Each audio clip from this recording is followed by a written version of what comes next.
রহমান রহিম আল্লাহ তাআলার নামে।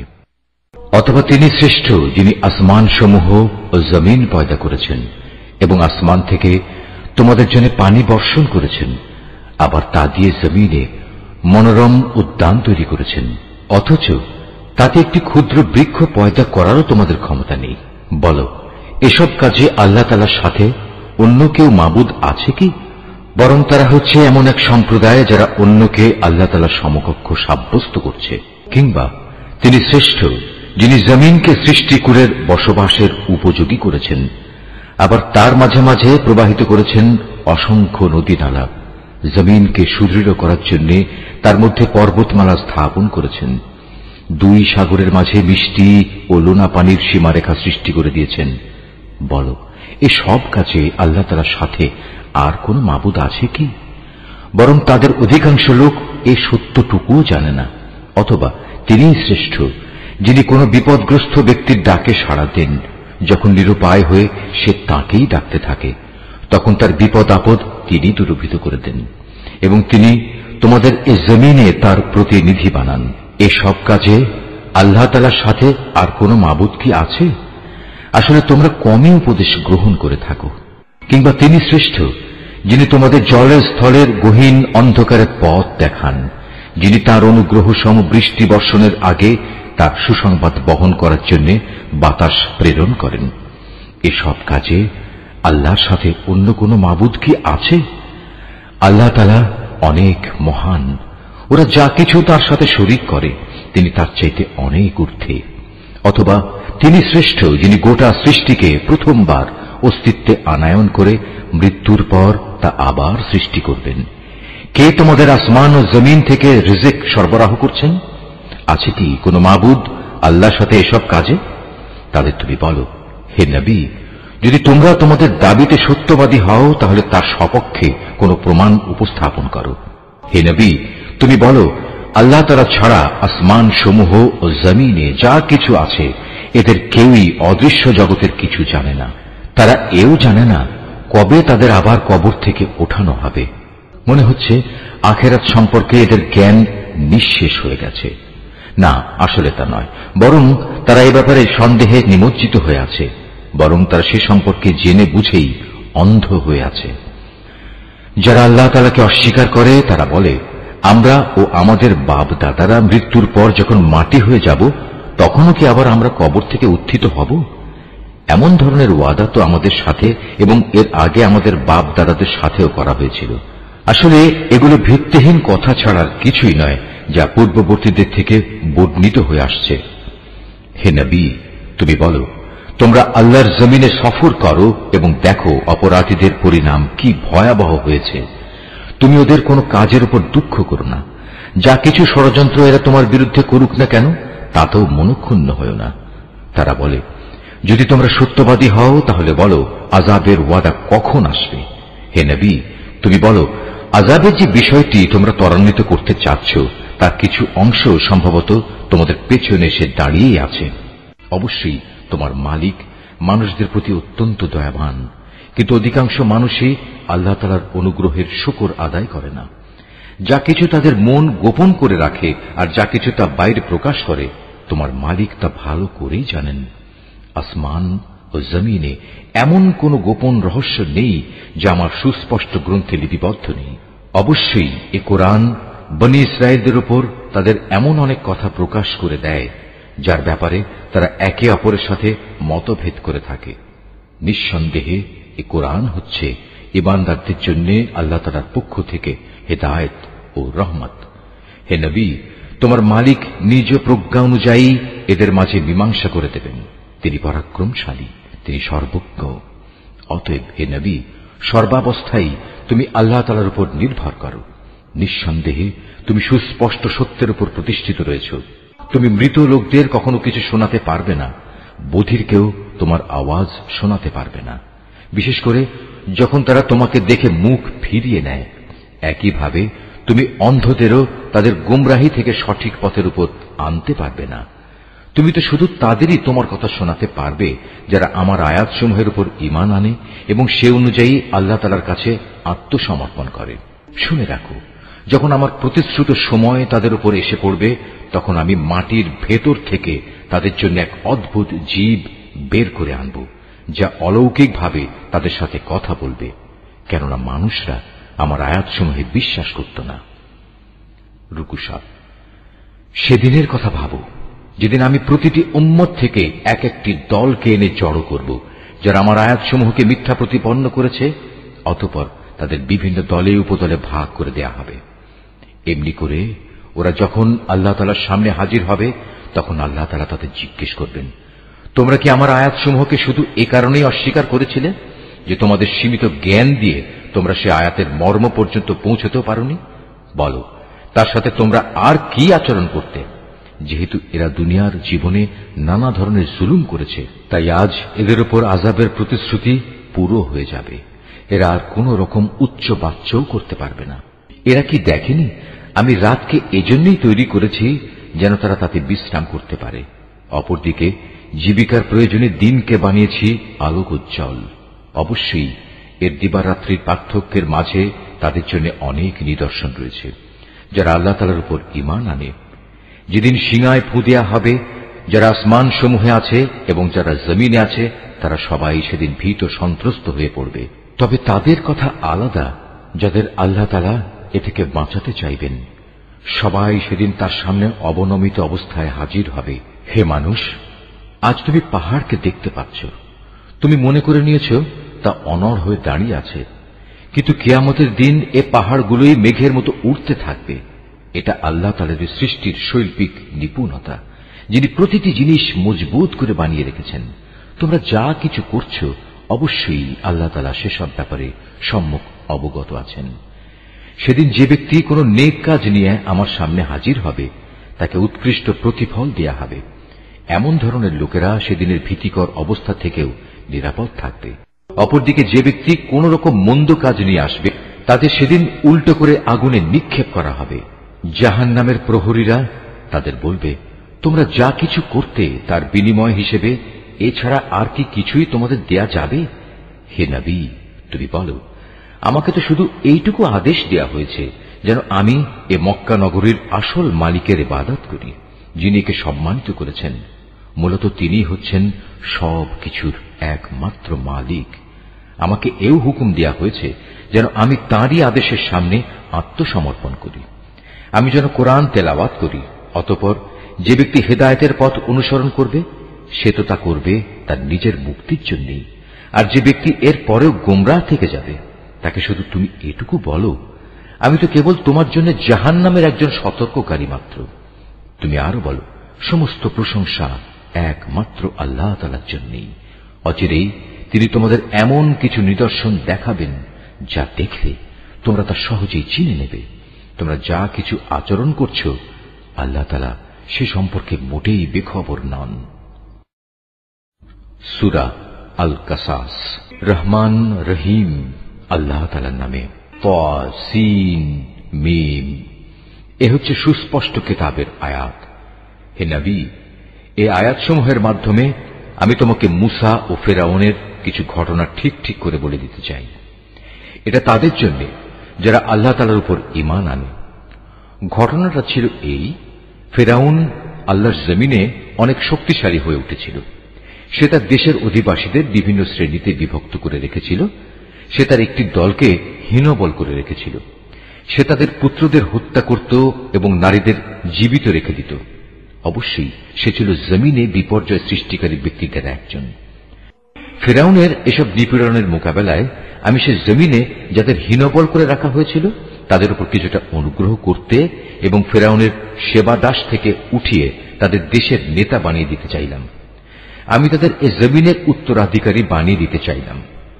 আমি ইচ্ছে করলাম সে দেশে তাদের ক্ষমতার আসনে বসিয়ে দেব এবং তাদের মাধ্যমে ফেরাউন, হামান ও তার লয় লস্করদের সে ব্যাপারটা দেখিয়ে দেব, যে ব্যাপারে তারা আশঙ্কা করত। এমনি এক সময় মুসার জন্ম হল।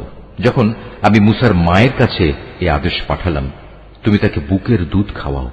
যদি কখনো তার নিরাপত্তার ব্যাপারে তোমার ভয় হয়, তাহলে বাক্সে ভরে তাকে সমুদ্রে ফেলে দিও। কোন রকম ভয় করো না, দুশ্চিন্তাও করো না, কেননা আমি তাকে তোমার কাছেই ফিরিয়ে দেব। আমি তাকে রসুলদের মধ্যে সামিল করব। আল্লাহ তাআলার আদেশ অনুযায়ী মুসার মা তাকে সমুদ্রে ফেলে দিল। অতঃপর ফেরাউনের লোকজন তাকে সমুদ্র থেকে উঠিয়ে নিল, যেন সে একদিন আল্লাহ তাআলার সিদ্ধান্ত মোতাবেক তাদের জন্য দুশ্মনী ও দুশ্চিন্তার কারণ হয়ে পড়তে পারে। এতে কোনো সন্দেহ নেই যে ফেরাউন, হামান ও তাদের বাহিনী ছিল ভয়ানক অপরাধী। ফেরাউনের স্ত্রী এই শিশুটিকে দেখে তার স্বামীকে বলল, এই শিশুটি আমার এবং তোমার জন্য চক্ষু শীতলকারী হবে, একে হত্যা করো না। হয়তো একদিনে আমাদের কোনো উপকারও করতে পারে, অথবা আমরা তাকে সন্তান হিসেবেও তো গ্রহণ করতে পারি। কিন্তু তারা তখন আল্লাহ তাআলার পরিকল্পনা সম্পর্কে কিছুই বুঝতে পারেনি। ওদিকে মুসার মায়ের মন অস্থির হয়ে পড়ছিল।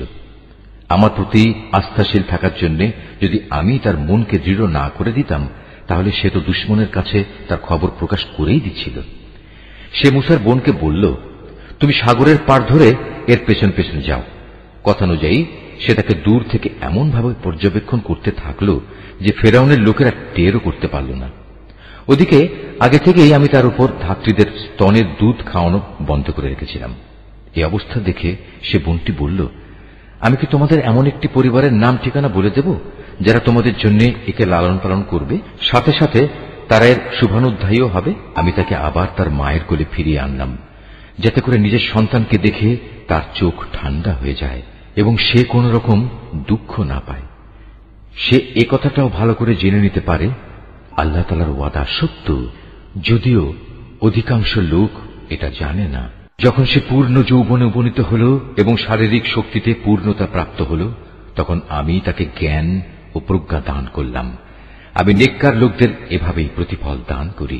একদিন সে নগরীতে প্রবেশ করল, যখন সেখানে নগরবাসীরা অসতর্ক অবস্থায় ছিল, ঘরে ঘরে আরাম করছিল। এ সময় সে সেখানে দুজন মানুষকে মারামারি করতে দেখল।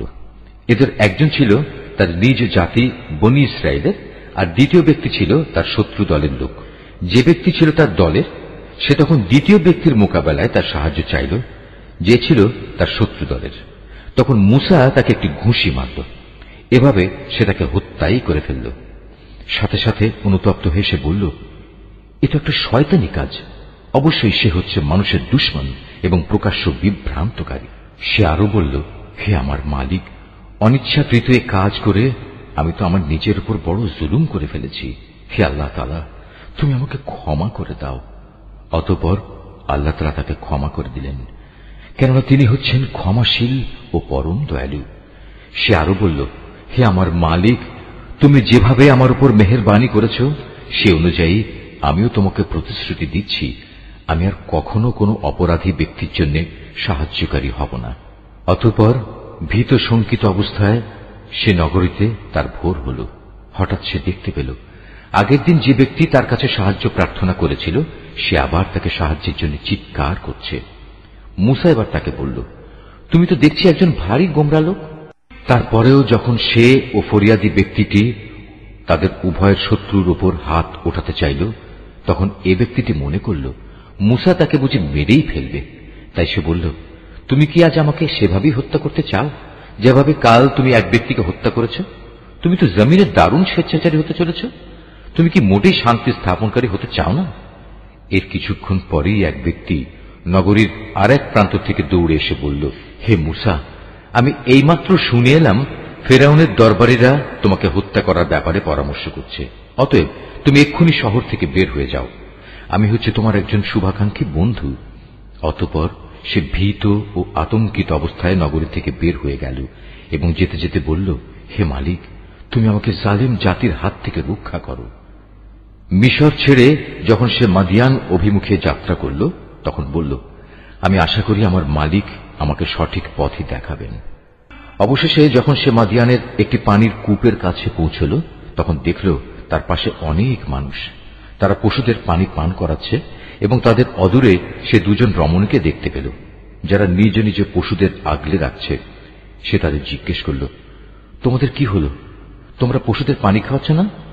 তারা বলল, আমরা পশুদের পানি খাওয়াতে পারব না যতক্ষণ না এই রাখালরা তাদের পশুদের সরিয়ে না নিয়ে যায়, এবং আমাদের পিতা একজন বৃদ্ধ মানুষ, তিনি আসতে পারেন না, তাই আমরা এসেছি।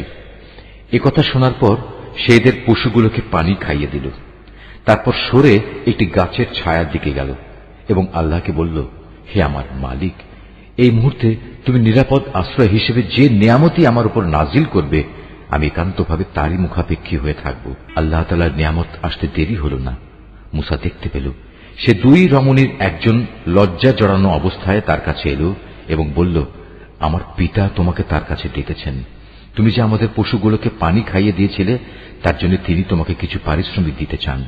অতঃপর সে তার কথা মতো তার পিতার কাছে এলো এবং নিজের কাহিনী তার কাছে বর্ণনা করল। সব শুনে সে মুসাকে বলল, তুমি কোনো ভয় করো না, এখন তুমি জালেমদের কাছ থেকে বেঁচে গেছ। সে দুজন রমণীর একজন তার পিতাকে বলল, হে আমার পিতা, একে বরং তুমি তোমার কাজে নিয়োগ করো, কেননা তোমার মজুর হিসেবে সে ব্যক্তি উত্তম বলে প্রমাণিত হবে, যে হবে শারীরিক দিক থেকে শক্তিশালী এবং চরিত্রের দিক থেকে বিশ্বস্ত। এরপর রমণীদের পিতা তাকে বলল, আমি আমার এই দুই মেয়ের একজনকে তোমার সাথে বিয়ে দিতে চাই, তবে তা হবে এ কথার উপর তুমি 8 বছর আমার কাজ করবে। যদি তুমি 8 বছরের জায়গায় 10 বছর পুরো করতে চাও তবে তা হবে একান্ত তোমার ব্যাপার। আমি তোমার উপর কোনো কষ্টকর শর্ত আরোপ করতে চাই না। আল্লাহ তাআলা চাইলে তুমি আমাকে সদাচারী ব্যক্তি হিসেবে দেখতে পাবে। সে এতেই রাজি হল এবং বলল, ঠিক আছে, আমার এবং আপনার মাঝে এ চুক্তি পাকা হয়ে থাকল। আপনার দেয়া দুটো মেয়াদের যে কোনো একটি যদি আমি পূরণ করি তাহলে আপনার পক্ষ থেকে আমার উপর কোনো বাড়াবাড়ি করা হবে না। এর নিশ্চয়তাটুকু আমি চাই। আমাদের এ কথার উপর আল্লাহ তাআলা সাক্ষী হয়ে থাকলেন। অতঃপর মুসা যখন তার চুক্তিবদ্ধ মেয়াদ পূর্ণ করে নিল তখন সপরিবারে নিজ দেশের দিকে রওনা করল। যখন সে তুর পাহাড়ের পাশে আগুন দেখতে পেল তখন সে তার পরিবারের লোকদের বলল, তোমরা এখানেই অপেক্ষা করো, আমি আগুন দেখতে পেয়েছি। সম্ভবত আমি সেখান থেকে রাস্তাঘাট সম্পর্কিত কোনো খোঁজ খবর নিয়ে আসতে পারব, আর তা না হলে কমপক্ষে জ্বলন্ত আগুনের একটা টুকরো তো নিয়ে আসতেই পারব, যাতে তোমরা আগুন পোহাতে পারবে। যখন সে আগুনের কাছে পৌঁছল তখন উপত্যকার ডান পাশের পবিত্র ভূমিস্থিত একটি গাছ থেকে গায়েবী আওয়াজ এলো, হে মুসা, আমি আল্লাহ সৃষ্টিকুলের একমাত্র মালিক। তাকে আরো বলা হল, তুমি তোমার হাতের লাঠিটি জমিনে নিক্ষেপ করো। যখন সে তাকে দেখল তা জীবন্ত সাপের মতোই ছোটাছুটি করছে তখন সে উল্টো দিকে ছুটতে লাগলো, পেছনের দিকে তাকিয়েও দেখল না। তার প্রতি তখন আদেশ করা হল, হে মুসা, তুমি এগিয়ে এসো, ভয় পেও না, তুমি হচ্ছ নিরাপদ মানুষদেরই একজন। তুমি তোমার হাত তোমার বুক পকেটের ভেতর রাখো, দেখবে কোন রকম অসুস্থতা ছাড়াই তা উজ্জ্বল হয়ে বেরিয়ে আসবে। মন থেকে ভয় দূরীভূত করার জন্য তোমার হাতের বাজু তোমার বুকের সাথে মিলিয়ে রাখো। এ হচ্ছে ফেরাউন ও তার দলীয় প্রধানদের কাছে তোমার মালিকের পক্ষ থেকে নবুয়তের দুটো প্রমাণ। সত্যি তারা এক গুনাহগার জাতি। সে বলল, হে আমার মালিক, আমি নিতান্ত ভুলবশত তাদের একজন মানুষকে হত্যা করেছি, তাই আমার ভয় হচ্ছে তারা সে হত্যার প্রতিশোধ দিতে গিয়ে আমাকে মেরে ফেলবে।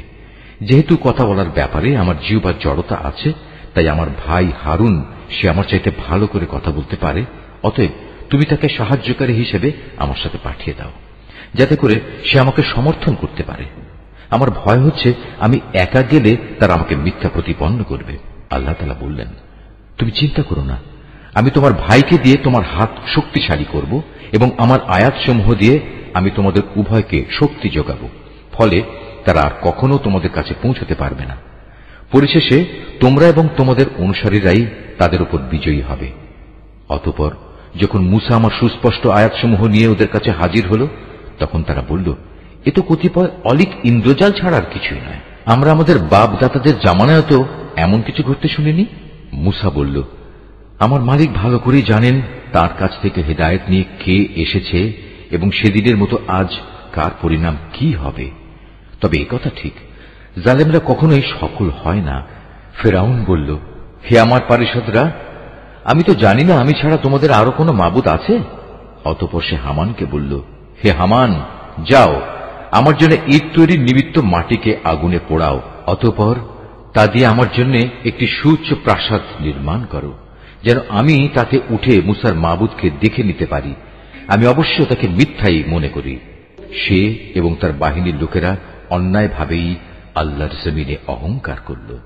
ওরা ধরে নিয়েছিল ওদের কখনো আমার কাছে ফিরে আসতে হবে না। অতঃপর আমি তাকে এবং তার গোটা বাহিনীকে ধরে সমুদ্রে নিক্ষেপ করলাম। অতএব হে নবী, তুমি দেখো বিদ্রোহ করলে জালেমদের পরিণাম কি ভয়াবহ হয়ে থাকে। আমি ওদের এমন সব লোকদের নেতা বানিয়েছি যারা জাহান্নামের আগুনের দিকেই ডাকবে। এ কারণেই কিয়ামতের দিন তাদের কোন রকম সাহায্য করা হবে না। দুনিয়ায় যেমন আমি তাদের পেছনে আমার লানত লাগিয়ে রেখেছি, তেমনি কিয়ামতের দিনও তারা নিতান্ত ঘৃণিত লোকদের মধ্যে সামিল হবে। অতীতের বহু মানব গোষ্ঠীকে আমার সাথে বিদ্রোহের আচরণের জন্য ধ্বংস করার পর আমি মুসাকে তাওরাত কেতাব দান করেছি। এ কেতাব ছিল মানুষদের জন্য জ্ঞান ও তত্ত্বকথার সমাহার। সর্বোপরি এ কেতাব ছিল তাদের জন্য হেদায়েত ও রহমত, যাতে করে তারা এ থেকে শিক্ষা গ্রহণ করতে পারে। হে নবী, মুসাকে যখন আমি আমার বিধান দিয়েছিলাম, তখন তুমি তুর পাহাড়ের পশ্চিম পাশে সে বিশেষ স্থানটিতে উপস্থিত ছিলে না, না তুমি এ ঘটনার প্রত্যক্ষদর্শীদের দলে সামিল ছিলে। তারপর আমি আরো অনেক মানব গোষ্ঠীর আবির্ভাব ঘটিয়েছিলাম। অতঃপর তাদের উপর বহু যুগ অতিবাহিত হয়ে গেছে যারা সে ঘটনার প্রত্যক্ষদর্শী ছিল। মহাকালের বিবর্তন তাদের ধরে রাখেনি।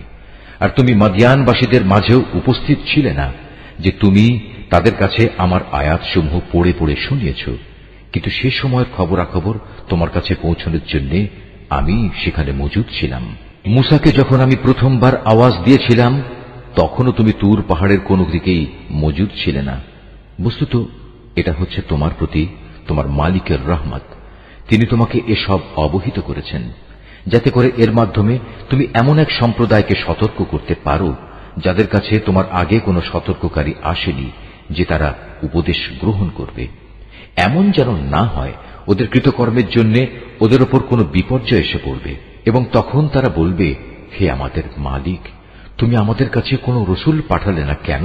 তাহলে আমরা তোমার আয়াতসমূহের অনুবর্তন করতাম এবং আমরা সবাই ঈমানদারও হয়ে যেতাম। অতঃপর যখন আমার কাছ থেকে তাদের কাছে সত্য দিন এলো, তখন তারা বলতে লাগলো, এ নবীকে সে ধরনের কিছু কেতাব দেয়া হলো না কেন যা মুসাকে দেওয়া হয়েছিল? কিন্তু তুমি বলো, মুসাকে যা দেওয়া হয়েছিল তাকে ইতিপূর্বে এরা অস্বীকার করেনি। তারা তো এও বলেছে এ উভয়টি হচ্ছে জাদু, এর একটি আরেকটি সমর্থক, এবং তারা বলেছে আমরা এর কোনটাই মানি না। হে নবী, তুমি এদের বলো, যদি উভয়টাই মিথ্যা হয় এবং তোমরা তোমাদের এ দাবিতে সত্যবাদী হও, তাহলে আল্লাহ তাআলার কাছ থেকে অন্য কোন কিতাব নিয়ে এসো যা এ দুটোর তুলনায় ভালো হবে, তাহলে আমিও তার অনুসরণ করব। যদি এরা তোমার এই কথার কোনো জবাব না দেয়, তাহলে জেনে রেখো এরা আসলে নিজেদের খেয়াল খুশির অনুসরণ করে এসব বলে। তার চাইতে বেশি গুমরা ব্যক্তি আর কে আছে যে আল্লাহ তাআলার পক্ষ থেকে কোনো হেদায়েত পাওয়া ছাড়াই কেবল নিজের খেয়াল খুশির অনুসরণ করে? আল্লাহ তাআলা কখনো জালেম জাতিকে পথ দেখান না। আমি আমার বাণী কোরআনের এ কথা তাদের জন্য ধীরে ধীরে পাঠিয়েছি, যাতে করে তারা শিক্ষা গ্রহণ করতে পারে। কোরআন নাজিলের আগে আমি যাদের আমার কিতাব দান করেছিলাম, তাদের মধ্যে যারা সত্যানুসন্ধিৎসু ছিল, তারা এর উপর ঈমান এনেছে। যখন তাদের সামনে কিতাব তেলাওয়াত করা হয়, তখন তারা বলে, আমরা এর উপর ঈমান এনেছি, কারণ আমরা জানি এটাই সত্য, এটা আমাদের মালিকের কাছ থেকে এসেছে। আমরা আগেও আল্লাহর কিতাব মানতাম। এরাই হচ্ছে সেসব লোক যাদের তাদের দ্বীনের পথে ধৈর্য ধারণের জন্য দুবার পুরস্কৃত করা হবে। তারা তাদের ভালো আমল দ্বারা মন্দ আমল দূর করে। আমি তাদের যে রিজিক দান করেছি, তারা তা থেকে আল্লাহর পথে ব্যয় করে। এরা যখন কোনো বাজে কথা শোনে, তখন তা পরিহার করে চলে এবং এদের বলে, আমাদের কাজের দায়িত্ব আমাদের উপর, আর তোমাদের কাজের দায়িত্ব তোমাদের উপর। তোমাদের জন্য সালাম। তাছাড়া আমরা জাহেলদের সাথে তর্ক করতে চাই না। যাকে তুমি ভালোবাসো, তবে এ ভালোবাসার কারণেই তুমি তাকে হেদায়েত দান করতে পারবে না। তবে হ্যাঁ, আল্লাহ তাআলা যাকে চান তাকে অবশ্যই তিনি হেদায়েত দান করেন। তিনি ভালো করেই জানেন কারা এ হেদায়েতের অনুসারী হবে। হে নবী, এরা বলে, যদি আমরা তোমার সাথে মিলে হেদায়েতের পথ ধরি, তাহলে অবিলম্বে আমাদের এই জমিন থেকে তাড়িয়ে দেয়া হবে। তুমি তাদের জিজ্ঞেস করো, আমি কি তাদের বসবাসের জন্য শান্তি ও নিরাপত্তার শহরে জায়গা করে দেইনি, যেখানে তাদের রিজিকের জন্য আমার কাছ থেকে সব ধরনের ফলমূল আসে? কিন্তু তাদের অধিকাংশ মানুষই শুকর আদায় করতে জানে না। আমি এমন অসংখ্য জনপদ নির্মূল করে দিয়েছি, যার অধিবাসীদের তাদের অর্থনৈতিক সমৃদ্ধি মদমত্ত করে রেখেছিল, অথচ এ হচ্ছে তাদের ঘর বাড়িগুলো, আর এ হচ্ছে তার ধ্বংসাবশেষ। এদের ধ্বংসের পর এসব জায়গা সামান্যই কোন মানুষের বসতি ছিল। শেষ পর্যন্ত আমি সব কিছুর মালিক হয়ে থাকলাম। হে নবী, তোমার মালিক কোন জনপদকে ধ্বংস করেন না যতক্ষণ না সে জনপদের কেন্দ্রস্থলে কোন নবী না পাঠান, যে তাদের কাছে আমার আয়াতসমূহ তেলাওয়াত করবে। আমি জনপদসমূহ কখনো বরবাদ করি না যতক্ষণ না সেখানকার অধিবাসীরা জালিম হিসেবে পরিগণিত হয়ে যায়। তোমাদের যা কিছু দেয়া হয়েছে তা হচ্ছে কেবল এই অস্থায়ী পার্থিব জীবনের ভোগ বিলাস ও তার শোভা সামগ্রী মাত্র। মনে রাখবে, যা কিছু আল্লাহ তাআলার কাছে আছে তা এর চাইতে অনেক উৎকৃষ্ট এবং স্থায়ী। তোমরা কি বুঝতে পারো না? যাকে আমি জান্নাতের উত্তম প্রতিশ্রুতি দিয়ে রেখেছি এবং যে ব্যক্তি কিয়ামতের দিন তা পেয়েও যাবে, সে ব্যক্তি কি করে তার মতো হবে যাকে আমি পার্থিব জীবনের কিছু ভোগ সম্ভার দিয়ে রেখেছি এবং যাদের কিয়ামতের দিন আমার সম্মুখে তলব করা হবে? সেদিন আল্লাহ তাআলা তাদের ডাক দেবেন এবং বলবেন, আজ কোথায় আমার সেসব শরীক যাদের তোমরা আমার সার্বভৌমত্বে অংশীদার মনে করতে? আযাবের বিধান যাদের উপর কার্যকর হবে তারা তখন বলবে, হে আমাদের মালিক, এরাই হচ্ছে সেসব ব্যক্তি যাদের আমরা গোমরা করেছিলাম। আমরা যেমনি এদের গোমরা করেছিলাম তেমনি আমরা নিজেরাও গোমরা হয়ে গিয়েছিলাম। আজ আমরা তোমার দরবারে দায়িত্ব মুক্ত হয়ে যাচ্ছি। এরা কেবল আমাদেরই গোলামি করত না, এরা নিজেদের প্রবৃত্তির গোলামিও করত। অতঃপর মুশরিকদের বলা হবে, ডাকো আজ তোমাদের শরীকদের। তারপর তারা তাদের ডাকবে, কিন্তু তারা তাদের কোনোই জবাব দিতে পারবে না। ইতিমধ্যে মুশরিকরা নিজের চোখেই আযাব দেখতে পাবে। কত ভালো হতো যদি এরা সঠিক পথের সন্ধান পেত। সেদিন আল্লাহ তাআলা পুনরায় তাদের ডাক দেবেন এবং বলবেন, নবীদের তোমরা কি জবাব দিয়েছিলে? সেদিন তাদের মনের উপর থেকে সব বিষয় হারিয়ে যাবে। তারা একে অপরের কাছে কোনো কথা জিজ্ঞেস করার সুযোগ পাবে না। তবে যে ব্যক্তি তওবা করেছে এবং ঈমান এনেছে, নেক আমল করেছে, তার কথা আলাদা। আশা করা যায় সে মুক্তিপ্রাপ্তদের দলে শামিল হবে। হে নবী, তুমি তাদের বলো, তোমার মালিক যা চান তাই তিনি পয়দা করেন এবং তাদের জন্য যে বিধান তিনি পছন্দ করেন তাই তিনি জারি করেন। এ ব্যাপারে তাদের কারোরই কোনো ক্ষমতা নেই। নিঃসন্দেহে আল্লাহ তাআলা মহান, ওদের শিরক থেকে তিনি অনেক ঊর্ধ্বে। তোমার মালিক আরো জানেন যা কিছু এদের অন্তর গোপন করে এবং যা কিছু এরা প্রকাশ করে। আর তিনি মহান আল্লাহ তাআলা, তিনি ছাড়া আর কোনো মাবুদ নেই। সমস্ত তারিফ তার জন্য দুনিয়াতে যেমন এবং আখিরাতেও তেমনি। আইন ও বিধান তাঁরই, তোমাদের তাঁর কাছেই ফিরে যেতে হবে। হে নবী, এদের জিজ্ঞেস করো, তোমরা কি কখনো ভেবে দেখেছ, যদি আল্লাহ তাআলা রাতকে তোমাদের উপর কিয়ামতের দিন পর্যন্ত স্থায়ী করে দেন, তাহলে আল্লাহ তাআলা ছাড়া এমন কোন মাবুদ আছে যে তোমাদের একটুখানি আলো এনে দিতে পারবে? তারপরেও তোমরা কর্ণপাত করবে না? তুমি আরো বলো, তোমরা কখনো একথা কি ভেবে দেখেছ, আল্লাহ তাআলা যদি দিনকেও রোজ কিয়ামত পর্যন্ত স্থায়ী করে তোমাদের উপর বসিয়ে দেন, তাহলে বলো, আল্লাহ তাআলা ছাড়া আর কোন মাবুদ আছে যে তোমাদের জন্য রাত এনে দিতে পারবে, যেখানে তোমরা এতটুকু বিশ্রাম নেবে? তোমরা কি আল্লাহ তাআলার এই নিয়ামত দেখতে পাও না? এটা তো তাঁরই রহমত যে তিনি তোমাদের জন্য রাত ও দিন বানিয়েছেন, যাতে করে তোমরা রাতে আরাম করতে পারো এবং দিনের বেলায় তার জীবিকার অনুগ্রহ সন্ধান করতে পারো, যেন তোমরা তার শুকর আদায় করতে পারো। সেদিন আবার আল্লাহ তাআলা তাদের ডাক দেবেন এবং বলবেন, কোথায় আজ আমার সেসব শরীক যাদের তোমরা আমার সার্বভৌমত্বে অংশীদার মনে করতে? সেদিন আমি প্রত্যেক জাতির মাঝ থেকে এক একজন সাক্ষী বের করে আনব। অতঃপর তাদের বলবো, তোমরা সবাই তোমাদের পক্ষে দলিল প্রমাণ হাজির করো। সেদিন ওরা সবাই বুঝতে পারবে যাবতীয় সত্য একমাত্র আল্লাহ তাআলার জন্যই নির্ধারিত।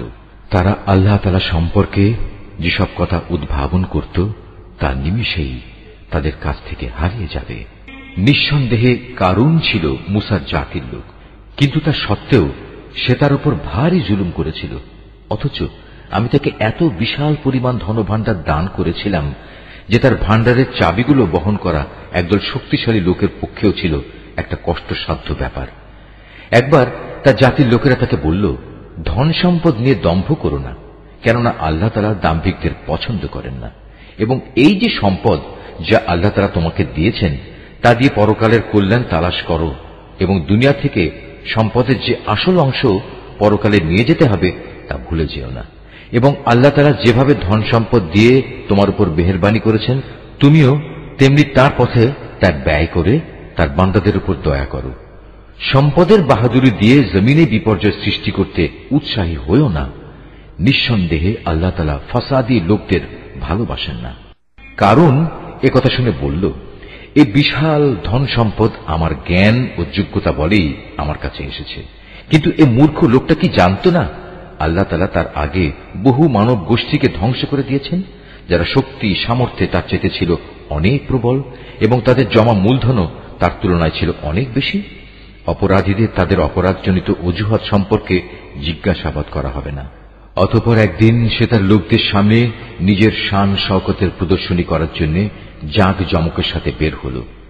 মানুষদের মাঝে যারা পার্থিব জীবনের ভোগ বিলাস কামনা করত, তখন তারা বলল, আহা, কত ভালো হতো কারণকে যা দেয়া হয়েছে তা যদি আমাদেরও থাকত। আসলেই সে মহাভাগ্যবান ব্যক্তি।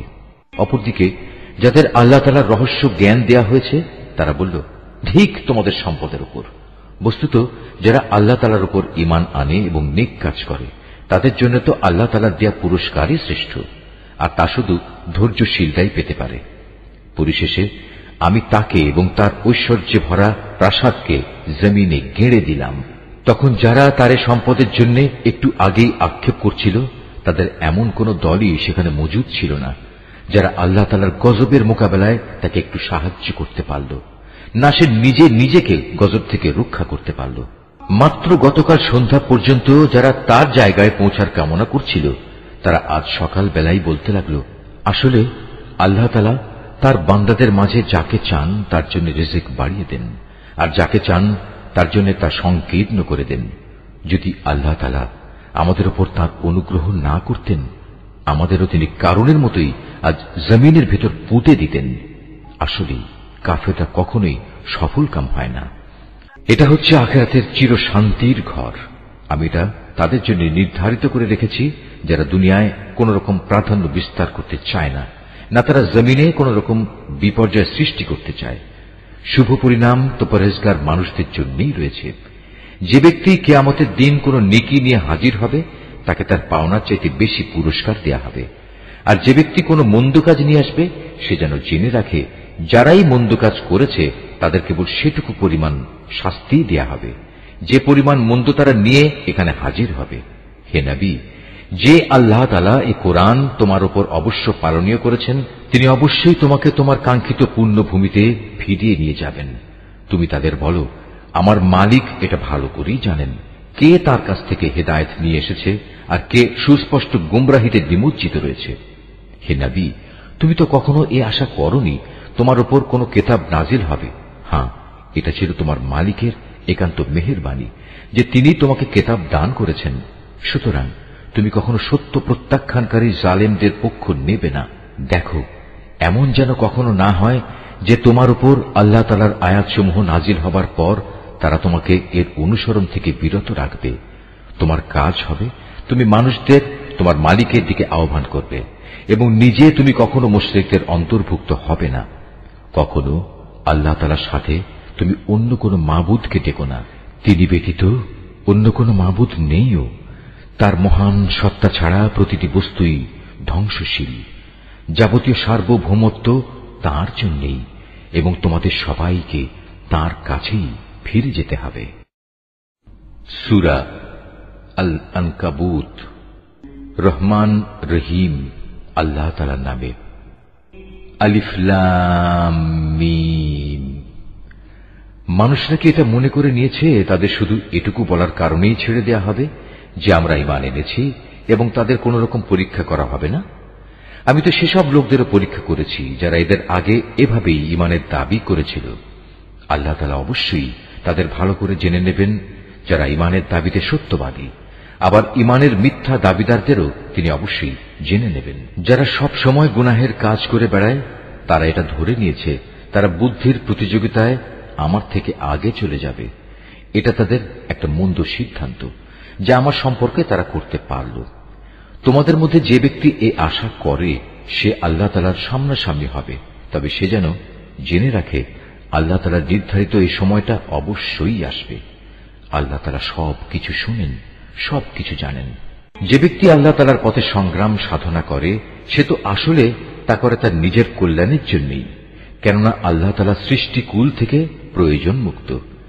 যারা ঈমান আনে এবং নেক কাজ করে আমি অবশ্যই তাদের সেসব দোষ ত্রুটিগুলো দূর করে দেব, এবং তারা যেসব নেক আমল করে আমি তাদের সেসব কর্মের উত্তম ফল দেব। আমি মানুষকে তাদের পিতামাতার সাথে সদ্ব্যবহার করার আদেশ দিয়েছি, কিন্তু যদি কখনো তারা তোমাকে আমার সাথে কাউকে শরীক করার জন্য জবরদস্তি করে, যেহেতু এ ব্যাপারে তোমার কাছে কোন রকম দলিল প্রমাণ নেই, তাই তুমি তাদের কোনো আনুগত্য করো না, কেননা তোমাদের তো আমার কাছেই ফিরে আসতে হবে। আর তখন আমি অবশ্যই তোমাদের সব কিছু বলে দেব, তোমরা দুনিয়ার জীবনে কে কোথায় কি করতে। যারা আল্লাহ তাআলার উপর ঈমান এনেছে এবং নেক আমল করেছে আমি অবশ্যই তাদের নেক বান্দাদের অন্তর্ভুক্ত করে নেব।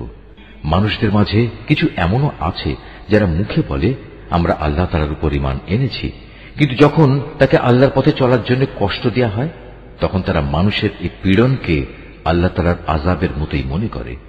আবার যখন তোমার মালিকের কোনো সাহায্য আসে তখন তারা মুসলমানদের বলতে থাকে আমরা তো তোমাদের সাথেই ছিলাম। এরা মনে করে আল্লাহ তাআলা সৃষ্টিকুলের মানুষদের অন্তরের গোপন বিষয় সম্পর্কে বুঝি মোটেই অবগত নন।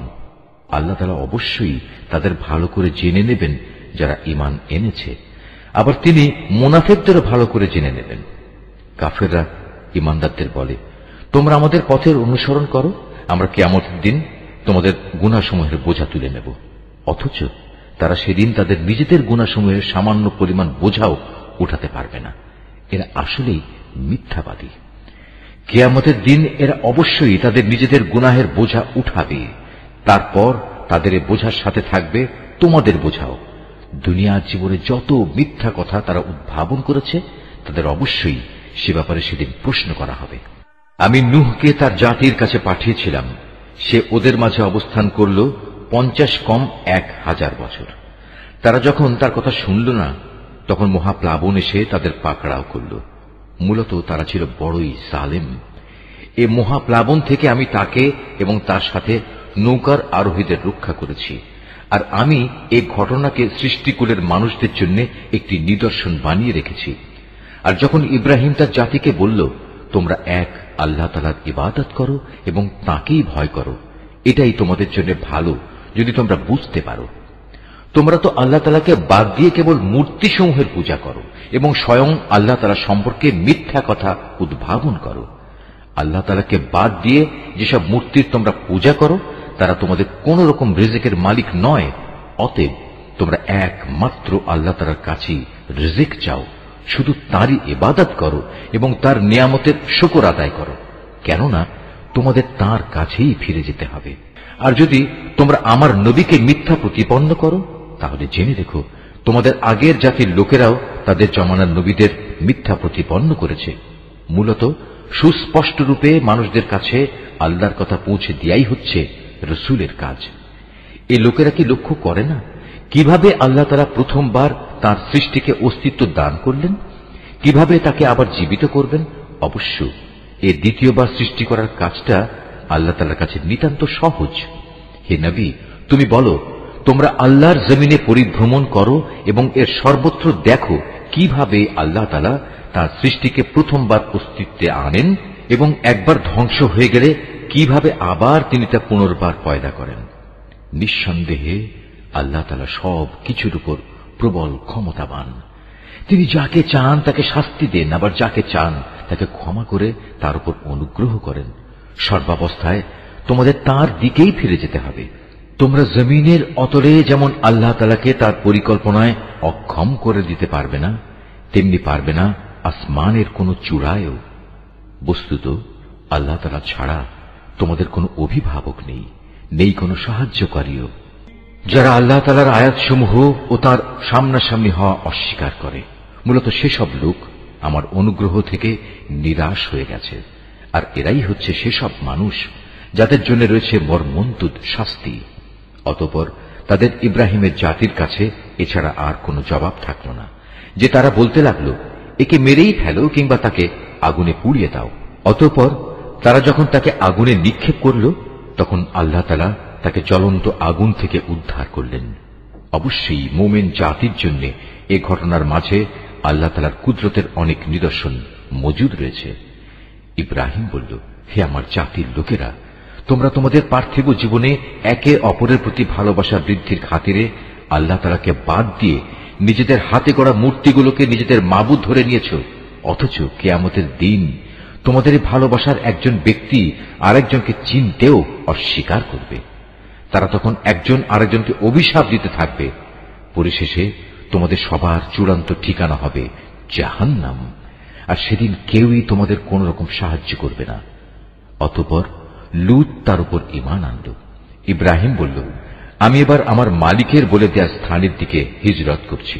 অবশ্যই তিনি মহাপরাক্রমশালী ও বিজ্ঞ কুশলী। অতঃপর আমি তাকে ছেলে হিসেবে ইসহাক ও নাতি হিসেবে ইয়াকুব দান করলাম। তার বংশধারায় আমি নবুয়ত ও কিতাব নাজিলের ধারা অব্যাহত রাখলাম। নবুয়ত দ্বারা আমি দুনিয়াতেও তাকে পুরস্কৃত করলাম, আর আখিরাতে সে অবশ্যই আমার নেক বান্দাদের দলে শামিল হবে। আর আমি লূতকে তার লোকদের কাছে পাঠিয়েছিলাম, যখন সে তার জাতিকে বলল, তোমরা এমন এক অশ্লীল কাজ নিয়ে এসেছ যা ইতিপূর্বে সৃষ্টিকুলের কোন মানুষই করেনি। তোমাদের এ কি হল? তোমরা কি তোমাদের কামনা বাসনার জন্য মহিলাদের বাদ দিয়ে পুরুষদের কাছে হাজির হচ্ছ? এবং এ উদ্দেশ্যে আল্লাহ তাআলার নির্ধারিত পথ তোমরা প্রকারান্তরে কেটে দিচ্ছ, এবং তোমরা তোমাদের ভরা মজলিসে এ অশ্লীল কাজে লিপ্ত হচ্ছ। তাদের লূতের জাতির মানুষের কাছেও এছাড়া আর কিছুই বলার ছিল না যে তারা বলল, হ্যাঁ যাও নিয়ে এসো আমাদের উপর আল্লাহর আযাব, যদি তুমি তোমার আযাবের ওয়াদায় সত্যবাদী হও। এ কথা শুনে সে আল্লাহর দরবারে ফরিয়াদ করে বলল, হে আমার মালিক, এই ফাসাদি জাতির মোকাবেলায় তুমি আমায় সাহায্য করো। অতঃপর যখন আমার পাঠানো ফেরেশতারা একটা সুখবর নিয়ে ইব্রাহিমের কাছে এলো, তখন তারা বলল, আমরা লূতের এ জনপদের অধিবাসীদের ধ্বংস করব, কেননা তার অধিবাসীরা বড় জালেম। এ কথা শুনে সে বলল, তা কি করে সম্ভব? সেখানে তো নবী লূতও রয়েছে। তারা বলল, আমরা ভালো করে জানি সেখানে কে কে আছে। আমরা লূত এবং তার পরিবারের লোকজনদের অবশ্যই রক্ষা করব, তবে তার স্ত্রীকে নয়। সে আযাবে পড়ে থাকা লোকদের দলে শামিল হবে। তারপর যখন সত্যি আমার পাঠানো ফেরেশতারা লূতের কাছে এলো, তখন তাদের এই আশাটায় লূত খুবই বিষণ্ণ মনা হল। এদের সম্মান রক্ষা করতে পারবে না কারণে তার মন ভেঙে গেল। ওরা এটা দেখে বলল, হে লূত, তুমি ভয় পেও না, তুমি দুশ্চিন্তাগ্রস্তও হয়েও না। আমরা তুমি এবং তোমার পরিবার পরিজনদের রক্ষা করব, তবে তোমার স্ত্রীকে নয়। সে তো আযাবে পড়ে থাকা ব্যক্তিদেরই একজন। আমরা অচিরে এ জনপদের বাকি অধিবাসীদের উপর আসমান থেকে এক ভীতিকর আযাব নাজিল করব, কেননা এরা ছিল ভীষণ গুনাহগার জাতি। একদিন সত্যি সত্যি আমি জনপদকে উল্টে দিয়েছি, এবং তখন থেকে আমি এটিকে জ্ঞানবান সম্প্রদায়ের জন্য একটি সুস্পষ্ট নিদর্শন করে রেখে দিয়েছি। আমি মাদিয়ানের কাছে তাদের ভাই শোয়াবকে পাঠিয়েছি। তখন সে তাদের বলল, হে আমার জাতি, তোমরা এক আল্লাহ তাআলার ইবাদত করো এবং পরকাল দিবসের পুরস্কারের আশা করো। আল্লাহর জমিনে তোমরা বিপর্যয় সৃষ্টি করো না। কিন্তু তারা তাকে মিথ্যা সাব্যস্ত করল। অতঃপর প্রচন্ড ভূমিকম্প তাদের পাকড়াও করল, ফলে তারা নিজ নিজ ঘরেই উপুড় হয়ে পড়ে থাকল। আদ এবং সামুদকেও আমি ধ্বংস করেছিলাম। তাদের ধ্বংসপ্রাপ্ত বসতি থেকেই তো তোমাদের কাছে আযাবের সত্যতা প্রমাণিত হয়ে গেছে। শয়তান তাদের কাজ তাদের সামনে শোভন করে রেখেছিল, এবং এ কৌশলে সে তাদের সঠিক রাস্তা থেকে ফিরিয়ে রেখেছিল। অথচ তারা তাদের অন্য সব ব্যাপারে ছিল দারুণ বিচক্ষণ। কারুন, ফেরাউন এবং হামানকেও আমি ধ্বংস করেছি। মূসা তাদের কাছে আমার সুস্পষ্ট আয়াত নিয়ে এসেছিল, কিন্তু তারা তাকে মানার বদলে জমিনে বড় বেশি অহংকার করেছিল। অথচ তারা কোনো অবস্থায় আমার আযাব থেকে পালিয়ে আগে চলে যেতে পারল না। অতঃপর এদের সবাইকেই আমি তাদের নিজ নিজ গুনাহের কারণে পাকড়াও করেছি। এদের কারো উপর প্রচন্ড ঝড় পাঠিয়েছি, কাউকে মহাগর্জন এসে আঘাত এনেছে, কাউকে আমি জমিনের নিচে গেঁড়ে দিয়েছি, আবার কাউকে আমি পানিতে ডুবিয়ে দিয়েছি। মূলত আল্লাহ তাআলা এমন ছিলেন না যে তিনি এদের উপর কোন জুলুম করেছেন। জুলুম তো বরং তারা নিজেরাই নিজেদের উপর করেছে। যেসব লোক আল্লাহ তাআলার বদলে অন্যকে নিজেদের অভিভাবক হিসেবে গ্রহণ করে, তাদের দৃষ্টান্ত হচ্ছে মাকড়সার মতো। তারা নিজেরাও এক ধরনের ঘর বানায়, আর দুনিয়ার দুর্বলতম ঘর হচ্ছে এই মাকড়সার ঘর। কত ভালো হতো যদি তারা এই সত্যটুকু বুঝতে পারত। এরা আল্লাহ তাআলার পরিবর্তে যে সবকিছুকে ডাকে, আল্লাহ তাআলা তাদের সম্পর্কে সম্যক অবগত রয়েছেন। তিনি মহাপরাক্রমশালী, প্রবল, প্রজ্ঞাময়। এ হচ্ছে সেই উদাহরণ যা আমি মানুষদের জন্যই পেশ করেছি। কেবল জ্ঞানী ব্যক্তিরাই তা বুঝতে পারে। আল্লাহ তাআলা আসমান সমূহ ও জমিন যথাযথভাবে সৃষ্টি করেছেন। বস্তুত এতে ঈমানদারদের জন্য আল্লাহ তাআলার অস্তিত্বের পক্ষে বড় প্রমাণ রয়েছে। নিশ্চয়ই আল্লাহ যা বলেছেন সত্য বলেছেন।